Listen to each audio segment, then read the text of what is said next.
ನಮಸ್ಕಾರ.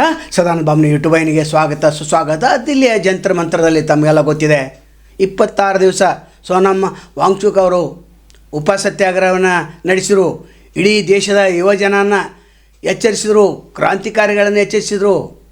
ಚಿತ್ರನಟರು, ಸೆಲೆಬ್ರಿಟಿಗಳು, ಸಮಾಜಪರ ಚಿಂತಕರು, ಹೋರಾಟಗಾರರು, ದಲಿತ ಸಂಘರ್ಷ ಸಮಿತಿ, SC ST OBC ಹೋರಾಟಗಾರರನ್ನು ಎಬ್ಬಿಸಿದರು. ದೇಶ ಜಾಗೃತ ಆಯಿತು. ಆವಾಗ ಕೇಂದ್ರ ಸರ್ಕಾರ ಜಾಗೃತಾಗಿ ಒಂದು ನೀಟ್ ಪರೀಕ್ಷೆ ಮತ್ತು ಇತರ ಪರೀಕ್ಷೆಯನ್ನು ನಾವು ಒಳ್ಳೆಯದಾಗಿ ನಡೆಸ್ತೇವೆ ಅಂಥೇಳಿ ನೀಲೇಖನೆ ಏನಿದಾರಲ್ಲ, ಆಧಾರದ ಏನು ಸಂಸ್ಥಾಪಕರು, ಆಧಾರವನ್ನು ಕಂಡುಹಿಡಿದವರು, ಅವ್ರ ಮೇಲೆಗೆ ಜವಾಬ್ದಾರಿಯನ್ನು ವಹಿಸಿದ್ದಾರೆ. ಅದಿರಲಿ. ಈಗ ಸೋನಮ್ ವಾಂಗ್ಚುಕ್ ಅವರು ಲಡಾಖ್ಗೆ ನಡೆದಿದ್ದಾರೆ. ಇಲ್ಲಿ ದಿಲ್ಲಿ ವಾತಾವರಣ ಅವರಿಗೆ ಸರಿ ಹೊಂತಾ ಇಲ್ಲ. ಅದಕ್ಕೆ ಅವರು ಒಂದು ದೊಡ್ಡ ಸಂದೇಶವನ್ನು ಕೊಟ್ಟು ಹೋಗ್ತಾ ಇದ್ದಾರೆ. ಇಡೀ ನಮ್ಮ ಭಾರತ ದೇಶದ ಜನರಿಗೆ ಈಗ ಎಚ್ಚೆತ್ತುಕೊಳ್ಬೇಕು. ದೀಪಾವಳಿ ಬಂತು, ದೀಪಗಳ ಹಬ್ಬ ಇದು. ಆದರೆ ಪಟಾಕ್ಷಿಯನ್ನು ನೀವು ಹಾರಿಸ್ತಾ ಇದ್ದೀರಿ. ಆ ಪಟಾಕ್ಷಿಯಿಂದ ಪ್ರದೂಷಣ ಹಾಳಾಗ್ತಾಯಿದೆ, ದಿಲ್ಲಿ ವಾತಾವರಣ ಹಾಳಾಗ್ತಾಯಿದೆ, ಇಡೀ ದೇಶದ ಆರ್ಥಿಕತೆ ಮೇಲೆ ದೊಡ್ಡ ಹೊಡೆತ ಬೀಳ್ತಾಯಿದೆ ಅಂತ. ಯಾಕೆ ಹೇಳಿದ್ರು ಅವರು? 50% ಚೀನಾ ನೀವು ಪಟಾಕ್ಷಿಗಳನ್ನು ಹಾರಿಸ್ತಾ ಇದ್ದೀರಿ. ಆದಾಯವನ್ನು ತೆಗೆದುಕೊಂಡು ನಮ್ಮ ದೇಶದ ನೆಲದ ಮೇಲೆ ಅವರು ಸೈನಿಕರನ್ನು ನೇಮಿಸ್ತಾ ಇದ್ದಾರೆ, ನಮ್ಮ ವಿರುದ್ಧ ಹೋರಾಟವನ್ನು ಮಾಡ್ತಾಯಿದ್ದಾರೆ. ನಮ್ಮ ದುಡ್ಡನ್ನು ತೆಗೆದುಕೊಂಡು ನಮ್ಮ ವಿರುದ್ಧವೇ ಹೋರಾಟವನ್ನು ಮಾಡ್ತಾಯಿದ್ದಾರೆ. ಒಂದು ಕಡೆಗೆ ದೇಶದ ಆರ್ಥಿಕ ಸ್ಥಿತಿ ದಿವಾಳಿ ಮಾಡ್ತಾಯಿದ್ದೇವೆ, ಇನ್ನೊಂದು ಕಡೆ ವಾಯು ಮಾಲಿನ್ಯ ದಿವಾಳಿ ಮಾಡ್ತಾಯಿದ್ದೇವೆ. ಹಾಗಾದರೆ ದೀಪಾವಳಿ ಯಾಕೆ ಆಚರಣೆ ಮಾಡಬೇಕು? ಇದನ್ನು ಬಂದ್ ಮಾಡಿರಿ ಅಂತ ಹೇಳ್ತಾರೆ. ದೀಪಗಳಿಂದ ಆಚರಿಸುವಂಥ ಹಬ್ಬ ದೀಪಾವಳಿ. ಇದೊಂದು ದೊಡ್ಡ ಸಂದೇಶ. ಈ ಸಂದೇಶ ಎಲ್ಲರೂ ಪಾಲಿಸಿದರೆ ಸಾಕು. ಒಳ್ಳೆಯದು. ಯಾರೂ ಪಾಲಿಸಲಿಲ್ಲ. 18 ವರ್ಷದಿಂದ ಏನು 35 ವರ್ಷದ ಯುವಕರು ಇದಾರಲ್ಲ, ಪಟಾಕ್ಷಿ ಹಾರಿಸೋರು ನೀವೇ, ಕೊನೆಯವ್ರು ನೀವೇ, ಡ್ಯಾನ್ಸ್ ಮಾಡೋರು ನೀವೇ, ಚೀನಾ ಪಟಾಕ್ಷಿ ಹಾರಿಸಿ ಚೀನಾ ವಿರುದ್ಧ ಘೋಷಣೆ ಕೂಗೋರು ನೀವೇ. ನೀವು ಬಂದ್ ಮಾಡಿದರೆ ಇಡೀ ದೇಶ ಸಮೃದ್ಧ ಆಗ್ತೈತೆ, ವಾಯು ಮಾಲಿನ್ಯ ತಡೆಗಟ್ಟಲಿಕ್ಕೆ ಆಗ್ತೈತಿ, ದೇಶದ ಆರ್ಥಿಕ ಸ್ಥಿತಿ ಸುಧಾರಿಸ್ತೈತೆ, ಮತ್ತು ನಿಮ್ಮ ಆರ್ಥಿಕ ಸುಧಾರಿಸ್ತೈತಲ್ಲ. ಯಾರು 10,000 ಹಾಕಿರು, ಯಾರು 20,000, ಯಾರು 50,000. ಏನು ಲಾಭ ಏನೂ ಇಲ್ಲ. ಚೀನಾಕ್ಕೆ ಲಾಭ. ಮತ್ತು ನಾವು ಚೀನಾದ ವಸ್ತುಗಳನ್ನು ತಿರಸ್ಕಾರ ಮಾಡೋ ಅಂತ ಹೇಳ್ತಾರೆ, ಸ್ವದೇಶಿ ವಸ್ತುಗಳನ್ನು ಪ್ರೀತಿ ಮಾಡ್ತೇವೆ ಅಂತ ಮತ್ತು ಭಾಷಣ. ಹೆಚ್ಚಾಗಿ ಈ ನಾಡಿನ ಏನು 35% ಯುವಕರಿದ್ದಾರೆ, ಕಮ್ಮಿ 60 ಕೋಟಿ ಯುವ ಜನಾಂಗ, ಯುವಕರ ದೇಶದು. ನೀವು ಈಗ ಎಚ್ಚೆತ್ಕೊಂಡಿದ್ದೀರಿ ಯಾವುದು? ನೀಟ್ ಪರೀಕ್ಷೆಯಿಂದ. ಇದಕ್ಕೆ ಎಚ್ಚೆತ್ಕೊಳ್ಬೇಕಲ್ಲ. ಇದಾದ ನಂತರ EVM ಹಟಾವ್, ದೇಶ ಬಚಾವ್, ಬ್ಯಾಲೆಟ್ ಪೇಪರ್ ಲಾವ್, ಅದು ಚಳವಳಿಯನ್ನು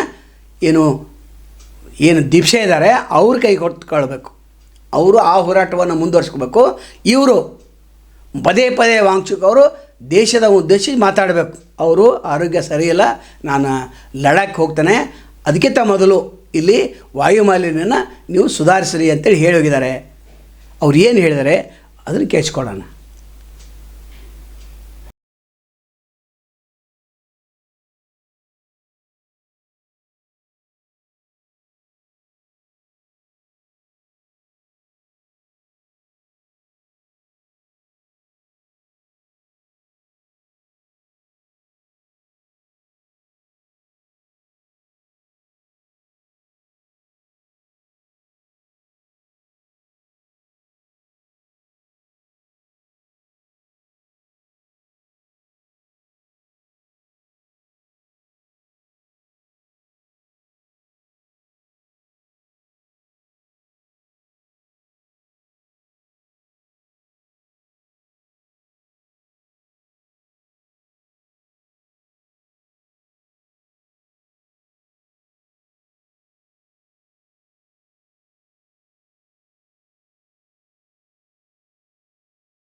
ಅನೇಕ ದಿಟ್ಟ ವರದಿಗಳನ್ನು ನಾವು ನಿರಂತರವಾಗಿ ನಾವು ಮಾಡ್ತಾ ಇರ್ತೇವೆ.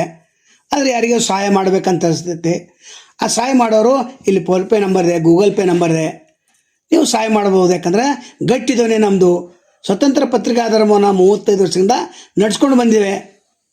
ನೀವು ಇದಕ್ಕೆ ಸಹಾಯ ಮಾಡಿದ್ರೆ ಇನ್ನಷ್ಟು ಗಟ್ಟಿ ಧ್ವನಿಯಲ್ಲಿ ನಾವು ವರದಿ ಮಾಡಲಿಕ್ಕೆ ಸಾಧ್ಯ ಇದೆ.